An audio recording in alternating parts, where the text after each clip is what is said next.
Hey guys, it's M. And today I wanted to talk about a character I really want to like, Souther. Now, I'm a sucker for sympathetic villains or characters. People that do bad, but you can understand where they're coming from. They're probably my favorites. Souther was probably meant to be one of the most, if not the most sympathetic villain in the series, but for me, he just never worked. Like, at all. Like, to the point where before I started this YouTube channel again, I genuinely didn't like him. After coming back and reading the manga again, I like him a bit more, but I still think he's kinda dog shit in execution. And I was wondering why. And in this video, I'm gonna explain why Souther literally almost kinda works. Now, Souther's source of sympathy is his love for his master. Ogai was his father figure, but at the end of his training when he was a young boy, he had to kill Ogai and move on without it. This man was the only person Souther really cared about, so after this event he became the cold-hearted monster we see in the base story, seemingly dedicating his time in the wasteland to building a monument for his dead master and father. When I spew it all out like that, I bet some people will go, oh, that shit's just got me tearing up. My problem with Souther is this isn't the main thing they open up with about him.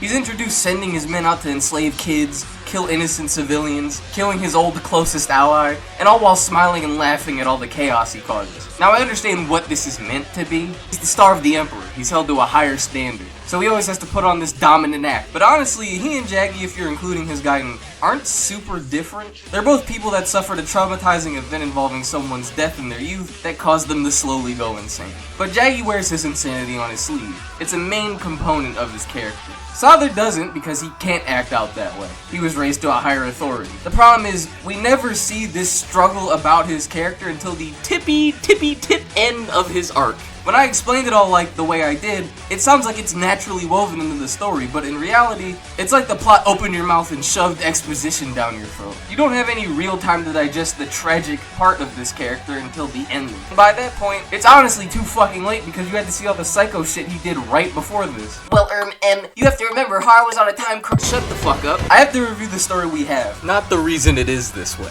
Going back to Jaggy, Jaggy's past in the base manga isn't really touched on. You could guess it was fucked up, but his entire character was really based off of jealousy. He didn't get any sympathetic reasoning to why he was crazy until his spin-off. Which brings me to the second and worst part about this, and also why I hate Ichigo Aiji so fucking much. Souther never gets a guy to flesh out the hardships he's had to go through as a child. We get to see him wear Speedos and what a bang can, but as for a full retelling of his past, we never get one. And there's a small section Ichigo where- I know, I'm getting to that. The small little one-shot they gave him in his Gaiden was too short to establish any strong feelings about him. It gives you a little bit more to work with, but the entire start is focusing on things we already had seen before, and since Souther only really had half of a chapter to go off of before, and this is just one chapter, like I said, there isn't much to work with here. I think that's his biggest fault. The tragedy of his life hasn't really been shown to us in detail. Some people think I still hate him because I clown on his fans, and that's because some of them are clowns, but other than that, it doesn't feel like he has enough material to make him a great sympathetic villain. Even Falco feels more sympathetic than him, due to the fact he isn't fucking cheesing it every time he blows someone up, and at least we immediately get to understand something's different about him. But anyways, going back to the Jaggy point real quick, at least Jaggy has a Gaiden and 2 dream modes to reinforce his tragedy. Souther really doesn't have anything like that other than this one chapter Gaiden, as his first dream mode in Ken's Rage doesn't really evolve his character, and the second is a wet fantasy about Souther destroying the rest of the cast because he's a Chad. This is also another issue I have with him in side media. Everything wants to focus on the destructive man-baby part of his character, when he's just destroying stuff because his dad died 20-something years ago. I don't mind him blatantly being a dickhead and killing people, but you have to fill in most of the sympathetic part of his story with crumbs of plot they barely give you. And the Sims seem to love making a mountain out of breadcrumbs instead of acknowledging the fact that this character wasn't handled well.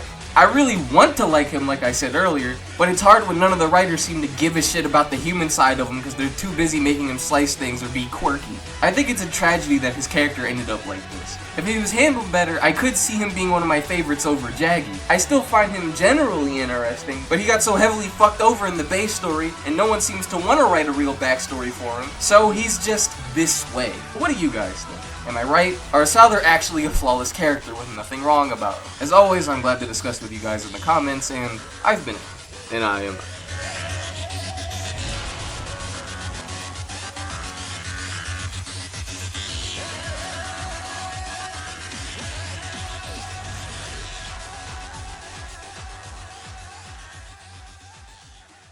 Ay, ay,